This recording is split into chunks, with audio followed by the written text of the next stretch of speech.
Mark thought his son had simply ruined the expensive vinyl wallpaper, black charcoal, chaotic lines, and a strange smudge of blue chalk right in the center. Mark was angry. He wanted to paint over it immediately to restore order to his perfect home. But he didn't know he was looking at a prophecy. He didn't know that these scribbles were the only warning of a tragedy about to strike their town. And he certainly didn't know that the only thing standing between life and death was a mysterious lady in blue whom only his son could see. This is the story of what happened in a rainy Seattle suburb and the miracle that silenced every news channel in the state. Chapter 1. Silence in Midnight Blue. The Harper family home in the Seattle suburbs looked like a picture from an architectural magazine.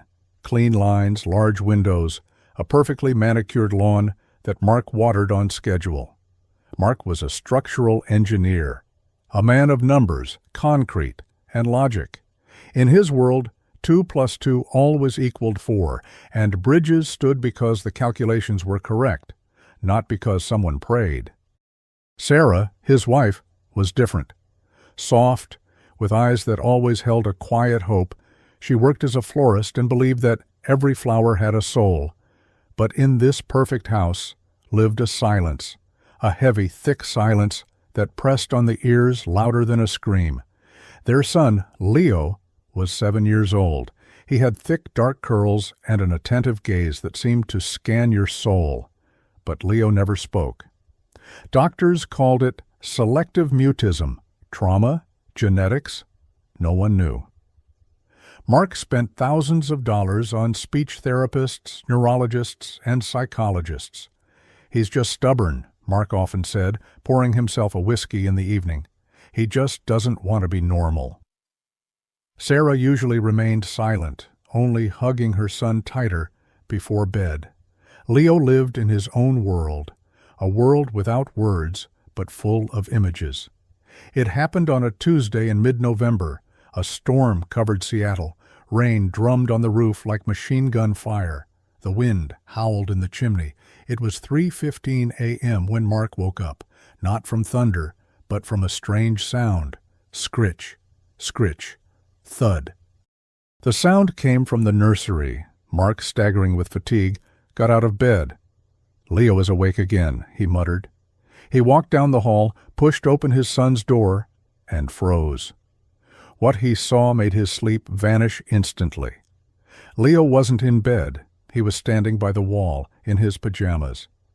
The room was dark, but flashes of lightning illuminated the small figure moving with frightening speed. Mark flipped the switch. "God, Leo, what have you done?" The wall, the beige clean wall they had painted just a month ago, was destroyed. Leo had used charcoal. Pieces of black charcoal he must have stolen from the barbecue bag in the backyard. His small hands were black to the elbows. His face was smeared with soot, but his eyes burned with a feverish shine. Mark stepped closer, ready to start a lecture on bad behavior, but the words stuck in his throat. These weren't just scribbles. It was a scene. Detailed, terrifying, drawn with a perspective a 7-year-old shouldn't have. On the wall was a school bus, yellow, long. It was lying on its side. Black lines of rain crossed it out. The wheels hung in the air. Mud and broken trees were drawn around the bus. But the strangest thing wasn't that. In the very center of the black chaos was a bright spot. Blue. Leo had found a piece of Sarah's blue art pastel somewhere. A figure of a woman. She was drawn schematically, but clearly. A long robe the color of a clear sky. She stood right under the falling bus. Her hands were raised, as if she were holding the multi-ton vehicle suspended, preventing it from plunging into the black abyss drawn below. "Leo," Mark's voice trembled with anger, mixed with incomprehensible fear. "Why did you ruin the wall? What is this?" Leo didn't turn around. He continued to press the blue chalk against the wall, making the woman's figure brighter and brighter until the chalk broke in his fingers. Then he slowly turned to his father. He looked exhausted, like an old man who had run a marathon. He pointed a black finger at the bus. then at the woman, and he moved his lips soundlessly. Sarah ran in at the noise. What hap— Oh, God! She saw her son's black hands, saw the wall, but instead of scolding, she walked closer to the drawing. "Mark," she whispered, "look at the details." "I see the details, Sarah. He ruined the renovation. It's a nightmare. We're calling the painters tomorrow." "No, look here." Sarah pointed to the side of the drawn bus. There, among the charcoal strokes, the numbers were clearly written, 404. "So what?" Mark barked. He probably saw one like it in town. Kids memorize numbers. "Mark, that's the bus that carries kids from King County. It drives on I-90 every morning." "Stop looking for meaning where there is none, Sarah. He's having a tantrum or a seizure or— I don't know. We're going to Dr. Evans tomorrow. This isn't normal." Mark grabbed Leo by the shoulder to take him to the bathroom and wash his hands. Leo didn't resist. He went limp, as if he had completed a hard job, but as he left, he kept looking back at the wall, at the lady in blue holding the bus. Morning came, a gray, cold dawn. The rain didn't stop. Mark sat in the kitchen drinking strong coffee and reading news on his tablet. He tried not to look at Sarah. He felt guilty for shouting in the night, but logic told him, you can't indulge madness. Leo sat at the table eating cereal. He was clean, but charcoal dust still remained under his fingernails. He didn't look at his bowl. He looked at the black screen of the TV hanging on the kitchen wall. "I called the painters," Mark broke the silence. "They'll come on Thursday." Sarah sighed, putting her cup on the table. "Maybe we shouldn't rush. Mark, that drawing. There was such anxiety in it. What if he was trying to tell us something?" "Tell us what, Sarah? That he likes buses? Or that we have bad crayons?" Mark stood up abruptly. "Stop it. Our son is sick. He needs doctor's help, not our mystification of his vandalism." At that moment, the TV screen flared to life. Leo had turned on the remote. Usually he watched cartoons, but today he turned on the Seattle News. "Breaking news," the anchor's voice was tense, "a serious accident on the highway east of the city." Mark froze with the cup at his mouth. A helicopter shot appeared on the screen.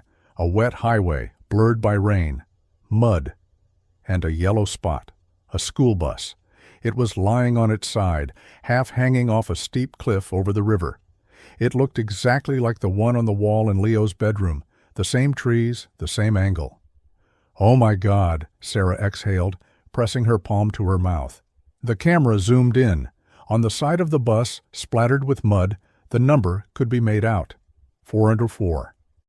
"Preliminary reports say the driver lost control due to the downpour," the anchor continued. "The bus skidded and should have fallen into the canyon." The shot changed. Now they were showing the bus from below. It was hanging over the abyss, hooked by its rear bumper to a single tree growing on the slope. An old gnarled oak that miraculously held the weight of the machine. "Rescuers say it's a miracle," said the reporter from the scene. "It is physically impossible to explain how the bus stopped. It literally hung in the air. The children are scared, but everyone is alive."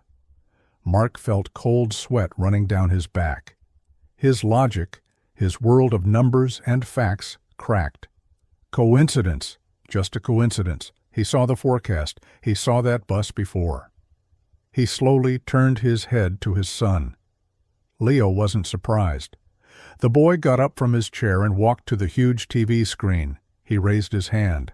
In his fist was a small piece of blue chalk he had hidden in his pajama pocket. Leo pressed the chalk to the TV screen, right where the bus was miraculously holding onto the tree. He looked at his father. There was no fear in his gaze. There was a message. She was there. And in that moment, for the first time, Mark wasn't afraid for the wall. He was afraid of what his son would draw next. Chapter 2: Charcoal and Concrete. The smell of bleach was unbearable. Mark scrubbed the wall with the ferocity of a man trying to erase not just dirt, but a memory itself. The sponge scraped against the vinyl wallpaper. Black water ran down his arms, dripping onto the expensive laminate flooring. He was destroying the prophecy. "Mark, please stop." Sarah stood in the doorway, pressing her hands to her chest.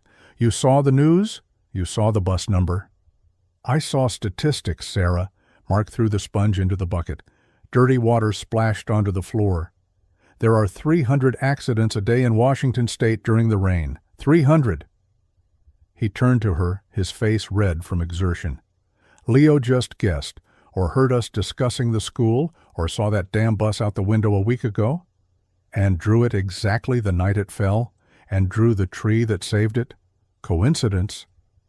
Mark said the word like a spell, like a shield. "If it's a coincidence, then the world is still logical.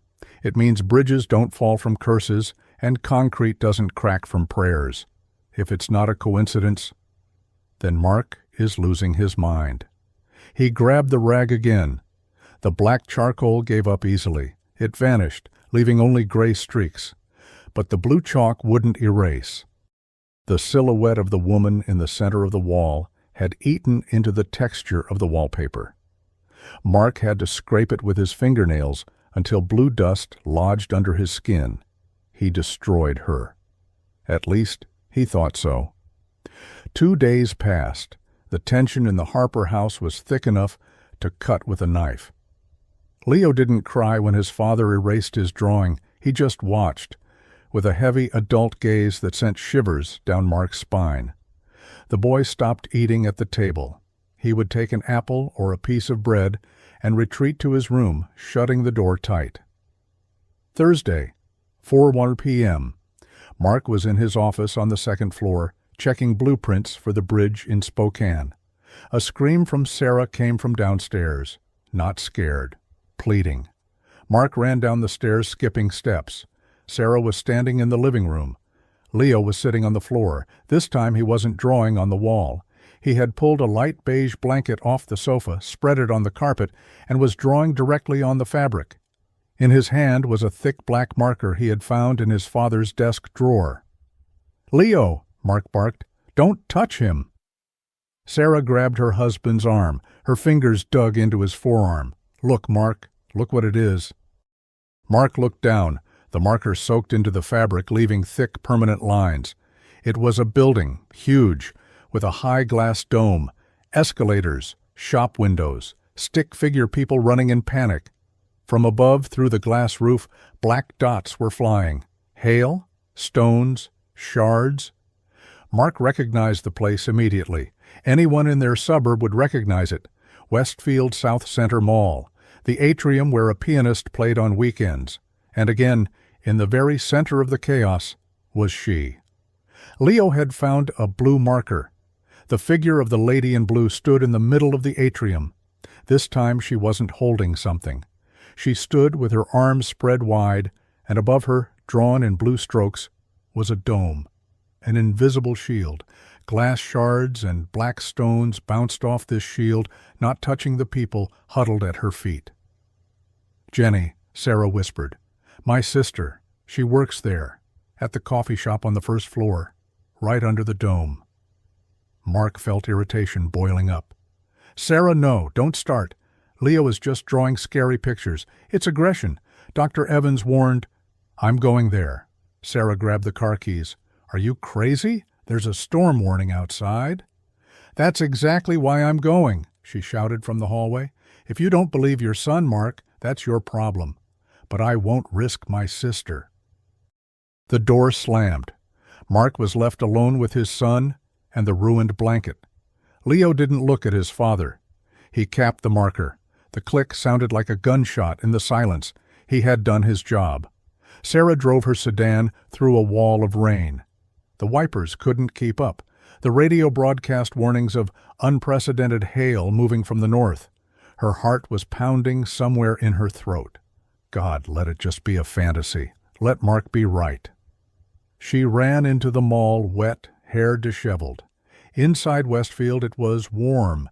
Calm music played. It smelled of cinnamon and coffee. No panic. People walked with bags, laughing. The contrast between the cozy world inside and Leo's drawing was terrifying. She found Jenny behind the Starbucks counter. "Sarah, what are you doing here? You look terrible." "You need to leave right now." "What? My shift is until 8. Jenny, please."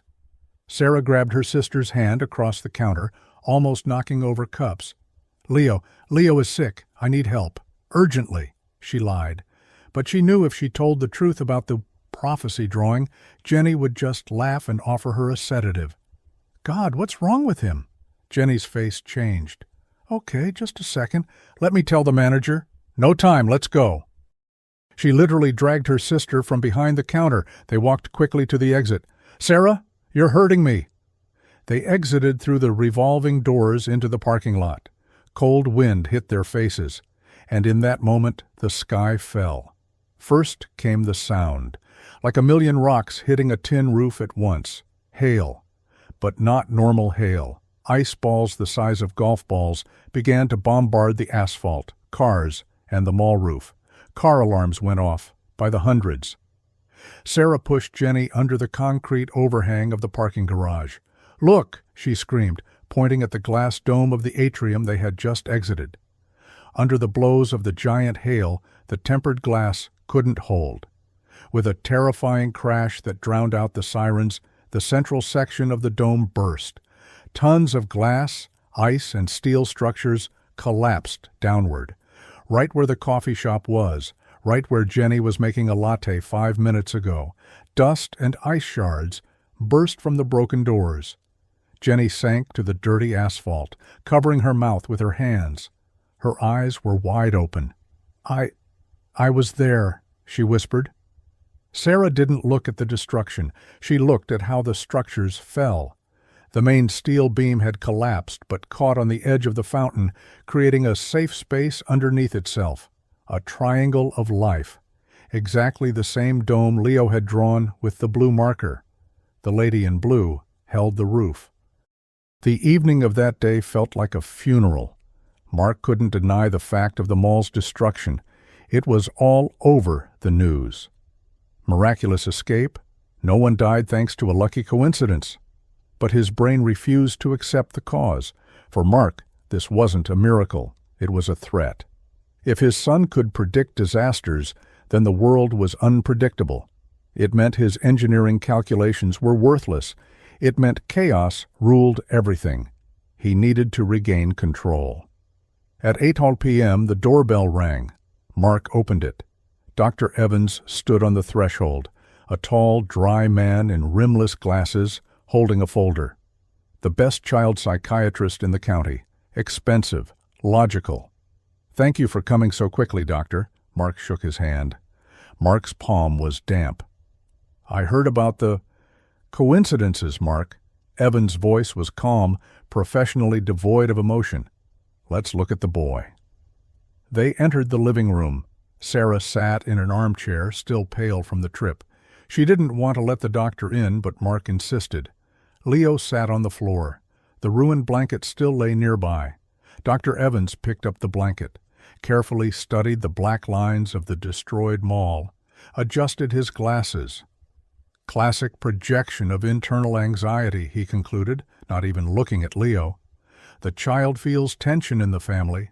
He sublimates fear through images of destruction. "But he drew it before it happened," Sarah intervened. Her voice trembled. "Doctor, he drew the bus too." "Sarah," the doctor said softly, as if to the mentally ill. "Children are very receptive. They hear news in the background. They feel changes in atmospheric pressure. It's called confirmation bias. We remember when they guess right and forget the thousands of times they are wrong." The doctor squatted down in front of Leo. "Leo, hello. I'm Dr. Evans. Your dad says you like drawing destruction. Are you angry at someone?" Leo looked up at him. There was no anger or fear in his eyes. There was pity. He slowly reached for the box of crayons sitting nearby. "See?" Mark paced nervously around the room. "He doesn't react. He's obsessed with these drawings. I'm afraid he might hurt himself or—" "I recommend hospitalization, Mark." The doctor straightened up, brushing off his trousers. "For 72 hours. For full observation. We need to rule out early-onset schizophrenia, these obsessive ideas about disasters. It's unhealthy." "No," Sarah jumped up. "You won't take him." "Sarah, it's for his own good." Mark put a hand on her shoulder, applying pressure. "We aren't coping. Face the truth. This isn't a miracle, it's an illness." While the parents argued and the doctor took out consent forms, a sound came from the room. Scritch. Scritch. Leo started a new drawing, this time not on the blanket and not on the wall. He was drawing directly on the expensive oak parquet floor, with a black crayon, fast, sharp. Mark fell silent. The doctor froze. Everyone looked at the floor. Leo was drawing a car. It wasn't a school bus. And not an abstract car. It was a silver Lexus SUV, an exact copy of Mark's car, with the ski rack on the roof, with the characteristic dent on the left fender Mark had made a month ago. The car was drawn flying. It had gone off the road. Wheels in the air. Below, sharp rocks and a raging river. The hood was crumpled like an accordion, the glass shattered. Mark felt the ground disappear from under his feet. Tomorrow morning he was supposed to drive to Spokane in his silver Lexus, through Snoqualmie Pass, on that very road that hangs over the river. Leo finished the black outline of death. His hand darted to the crayon box. He was looking for blue. He dug through the whole box, dumped the contents on the floor. Red, green, yellow. There was no blue. He had used up all the blue chalk on the bus and the mall. Leo froze. His shoulders began to shake. He started scratching the floor with his fingernails, trying to draw a saving figure without color, but only an invisible trail remained. He raised his head and looked at his father. For the first time in 7 years, Mark saw his son cry. Leo opened his mouth in a soundless scream, reaching out empty hands to his father, pointing at the drawn car falling into the abyss without protection. The lady in blue wasn't there. Chapter 3. The Architecture of Fate. Silence hung in the room, heavy as a concrete slab. The only sound was Leo's heavy breathing and the clicking of his fingernails on the varnished parquet. Scratch, scratch. He was trying to draw salvation, but without the blue crayon, only emptiness came out. Dr. Evans adjusted his glasses, looking at the drawing of the crushed car. "This is very telling, Mark," he said in his even, sterile voice. "The boy knows you are leaving. This is classic separation anxiety. He kills you in the drawing to punish you for leaving him." "Punish?" Mark repeated. His voice was hoarse. "It's manipulation.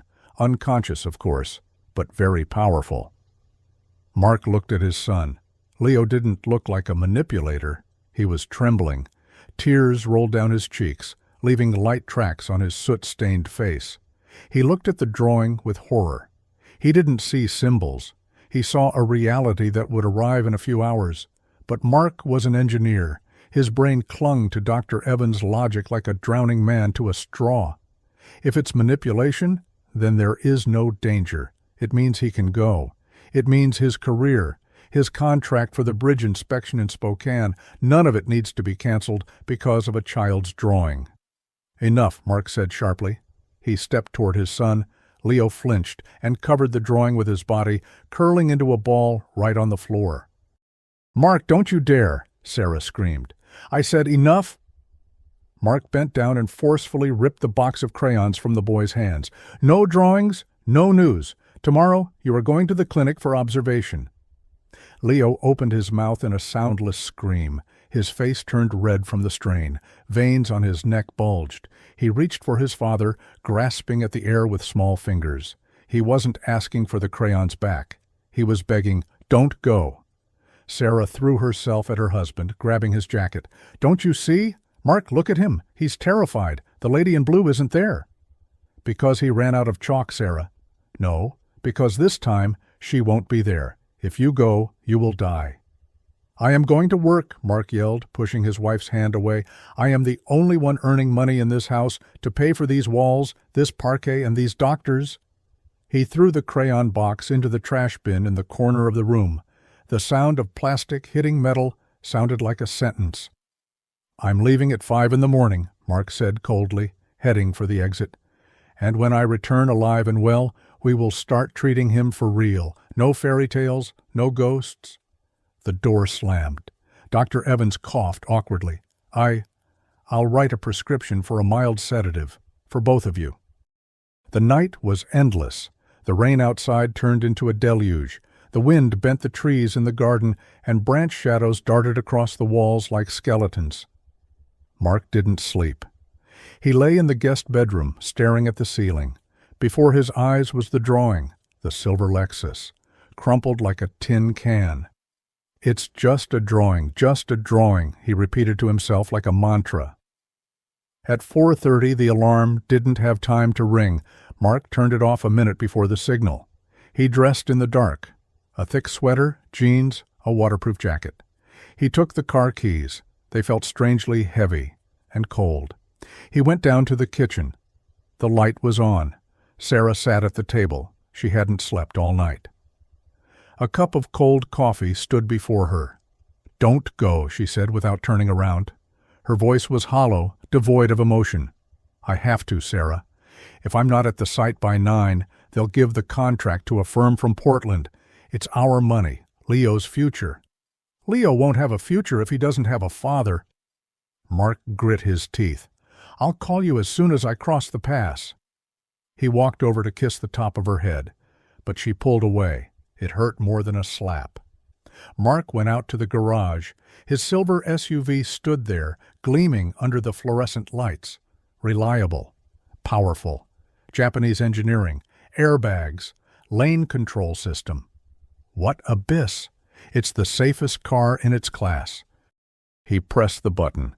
The garage door crept up, letting in the noise of the downpour and the smell of wet asphalt.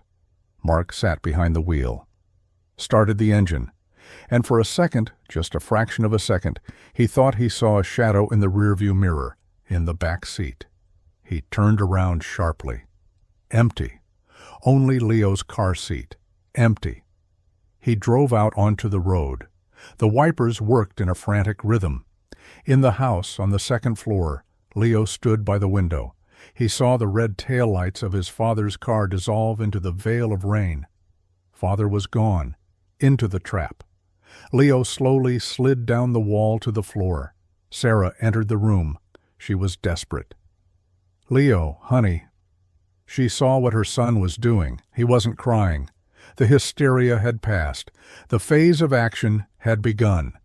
He was crawling on the floor, looking under the bed, under the wardrobe, under the rug. He rummaged through his toys. He dumped out a box of Legos. "What are you looking for?" Sarah knelt beside him. Leo looked at her and pointed to the color of his pajamas. Blue. He was looking for color. Any piece of blue color to rewrite fate. Sarah understood. She jumped up. "Wait here!"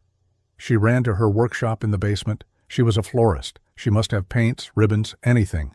She rummaged through drawers, green, red, yellow. Where is that damn blue? Finally, at the bottom of a box of old scrapbooking supplies, she found it. A small broken piece of art pastel, color ultramarine, the very one she used to draw the sky on cards long ago. She clenched the chalk in her fist and ran upstairs. "Leo!" She flew into the room. Leo sat in front of the car drawn on the floor. He was looking at the empty air in front of the Lexus bumper, which was flying into the abyss. Sarah put the chalk into his palm. "Draw," she breathed. "Draw her, Leo. Save him." Leo squeezed the chalk so hard his knuckles turned white. His hand trembled. He raised his hand over the parquet. At that moment, somewhere far away, at mile marker 90 of I-90, Mark was entering a blind curve. Chapter 4. Mile 90, Interstate 90, leading through Snoqualmie Pass, looked like a river. 6:15 a.m. Darkness, cut only by the yellow cones of headlights from rare trucks. Mark gripped the steering wheel of his Lexus so hard his knuckles turned white. The wipers were working at maximum speed, but they couldn't keep up. Water flooded the windshield in a solid sheet. Madness, thought Mark. It's utter madness to drive in this weather. But he couldn't turn back. Turning back meant admitting that the drawing on the floor had power over him. Turning back meant surrendering to the irrational fear that had seized his home. He turned up the radio volume to drown out the noise of the rain and his own thoughts. The host was warning of possible landslides. Harika, soil is oversaturated with moisture. Be extremely careful on sections from mile 85 to 95. Mark looked at the odometer. 89 miles. He was approaching that very section. The sharp turn over the river where there were no guardrails, only old concrete blocks. His heart skipped a beat. Just a coincidence, he said aloud, to hear his own voice.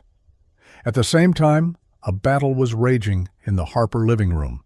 Leo wasn't just drawing, he was fighting. The piece of ultramarine pastel crumbled in his fingers. Sarah sat nearby, holding her breath. Leo drew right in front of the nose of the drawn Lexus, which was already half hanging over the abyss. He was drawing a barrier. At first, it was just blue lines, chaotic strokes. But then they began to take shape. A silhouette, shoulders, a head covered by a hood, a hand raised in a gesture of absolute authority. Leo pressed on the chalk with such force that blue dust rubbed into the varnish of the parquet. He breathed heavily, wheezing, as if he were pushing a real car. "Faster, Leo," Sarah whispered, looking at the clock. "Faster." Mark entered the turn. Speed 55 miles per hour, too fast for such weather, but he wanted to get through this section. The road narrowed here, to the right a sheer cliff, to the left the black void of the drop. Suddenly his headlights caught something ahead. Mark blinked. In the middle of the road, right in his lane, stood a woman, not in a raincoat, not in a road worker's vest. She was dressed in a long, flowing robe of bright blue. Strangely, the rain didn't seem to touch her. Water flowed around her figure, creating a faint, shimmering glow around her. "What the hell?" Mark screamed. The woman didn't move. She looked straight at him, calmly, without fear, and slowly raised her right hand, palm forward. "Stop." It wasn't a request. It was an order. Instinct worked faster than the brain. Mark slammed on the brakes with both feet. The heavy SUV lost traction. The car spun. The world outside the window turned into a carousel of black sky, wet asphalt, and headlights. Mark clutched the wheel, trying to straighten the trajectory, but physics was unrelenting. The Lexus spun 180 degrees. The rear wheels hit the curb. The car stopped. The engine stalled. A ringing silence fell, broken only by the tapping of rain on the roof. Mark sat, breathing heavily. His hands shook so badly he couldn't unclench his fingers from the wheel. He was alive. He hadn't fallen. Anger washed over him in a hot wave. "Crazy!" he yelled, unbuckling his seatbelt. "What are you doing? You could have killed me." He threw open the door and jumped out into the downpour, ready to tear into this woman, whoever she was. "Hey, get off the row!" The words stuck in his throat. Ahead, 15 meters from the hood of his car, where the woman had stood, there was no road. A sound rang out in the darkness, not an explosion. It was a low, guttural groan of the earth, and then a roar, as if the world itself had cracked in half. Right before Mark's eyes, a huge piece of the mountain, thousands of tons of mud, rocks, and trees, slid down. It swept away the road surface exactly where Mark would have been a second later if he hadn't braked. The asphalt simply vanished into the abyss. The roar of the rockfall drowned out even the noise of the storm. The ground beneath Mark's feet trembled. Mark stood in the pouring rain, feeling no cold. He looked into the black hole where I-90 had just been. If he hadn't hit the brake, if he hadn't spun out, his silver Lexus would be down there now, at the bottom of the gorge, crushed flat under tons of rock. "Hey!" he shouted, turning around. "Lady, did you see?" He looked to where she had stood. No one. The road behind was empty. No woman in blue. No tracks. No car nearby she could have arrived in. Only rain and a smell.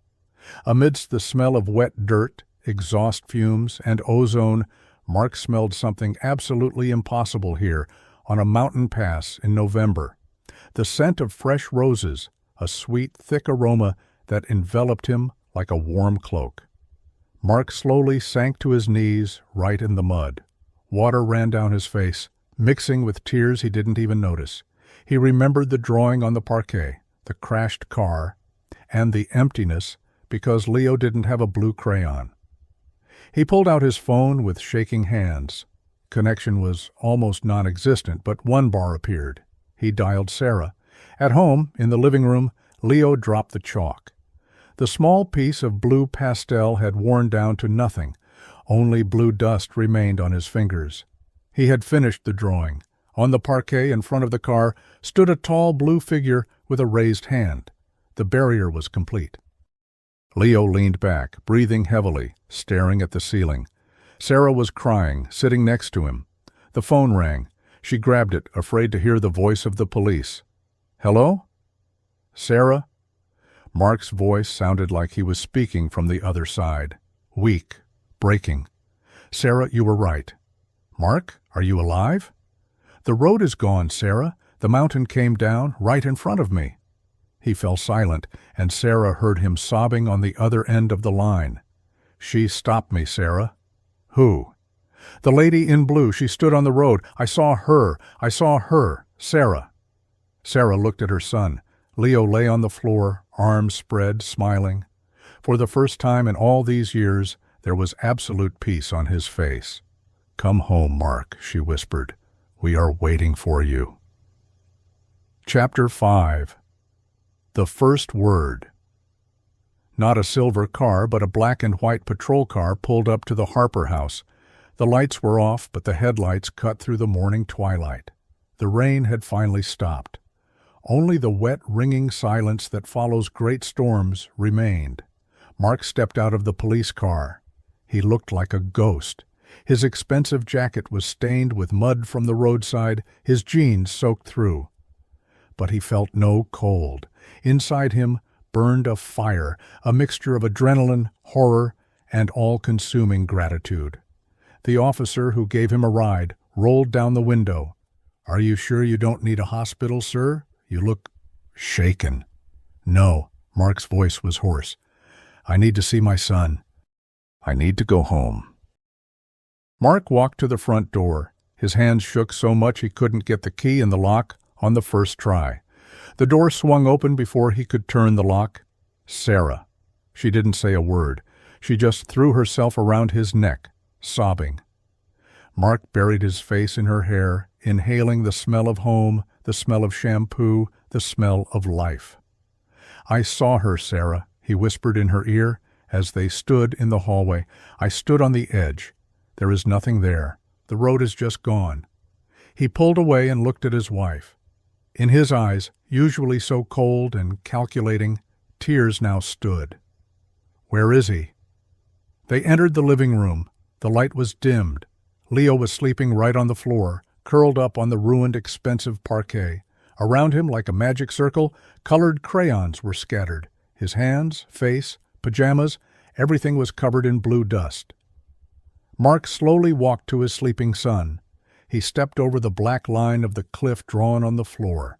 He looked at the drawing, the Lexus hovering over the abyss, and the tall, shining figure in bright blue chalk standing before the bumper, holding a hand raised. "Stop." Mark recognized the gesture. It was exactly what he had seen at mile 90. The accuracy of the drawing was terrifying. The folds in the clothing, the tilt of the head. Leo had drawn this sitting in the living room at the exact same time it was happening in the mountains. Mark fell to his knees. He didn't care that his dirty jeans were staining the carpet. He didn't care about his career, bridges, or reputation. He gently touched his son's hand. "Leo," he called in a whisper. "Son." The boy's eyelashes fluttered. Leo opened his eyes. At first there was fear in them, remnants of the terror with which he had drawn the catastrophe. But then his gaze focused. He saw his father, alive, not smashed in the gorge, not dead, but here, close, warm, and real. Leo slowly sat up. He looked at Mark, then shifted his gaze to the drawing on the floor.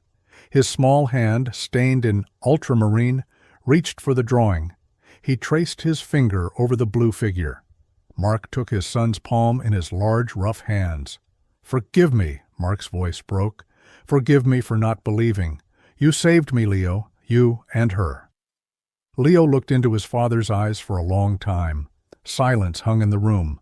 Sarah froze in the doorway, afraid to breathe. Leo's chest rose and fell.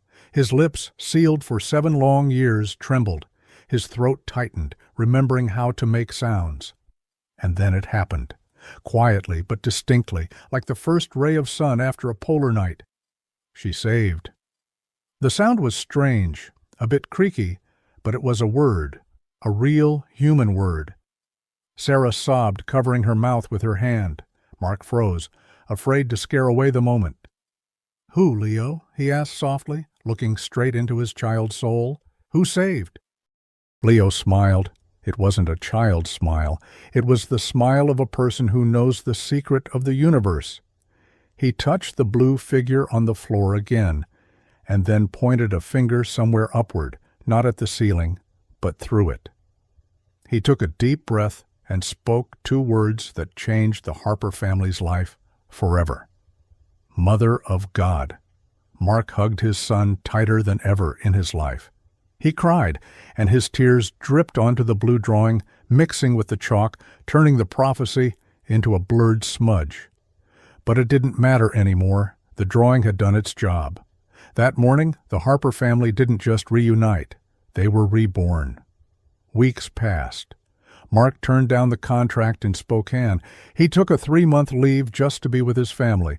Leo started talking, first 1 word a day, then sentences. He didn't draw disasters anymore. Now he drew flowers, trees, and the sun.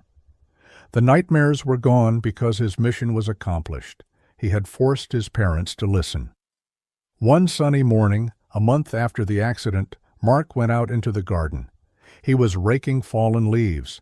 His gaze fell on the old hydrangea bushes in the corner of the lot, which he never got around to tending.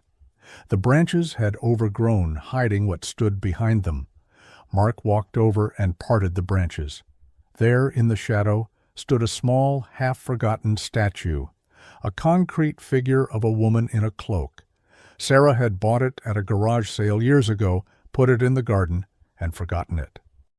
Time and rain had washed away almost all the paint, but in the folds of her clothes, where the sun didn't reach, the color remained. Bright blue. Mark smiled. He reached out and brushed a dry leaf off the statue's shoulder. In the air, despite the December cold, for a moment, a distinct, sweet scent of roses drifted. Mark looked at the sky. "Thank you," he whispered. He knew it wasn't a coincidence. Now he knew that coincidences don't exist. There are only signs that we choose to see or ignore. And sometimes, to open an adult's eyes, you need a child who knows how to draw silence. This is the miracle of the Virgin Mary in the life of the Harper family. A story of how the silence of a 7-year-old boy proved louder than thunder, and a small piece of blue chalk became a shield that stopped death. Leo reminded us that even when we don't see the road ahead, we never walk it alone. If this story touched your heart, subscribe to the channel and hit the notification bell. Every day I share stories that strengthen faith and give hope. May heaven protect you and your loved ones.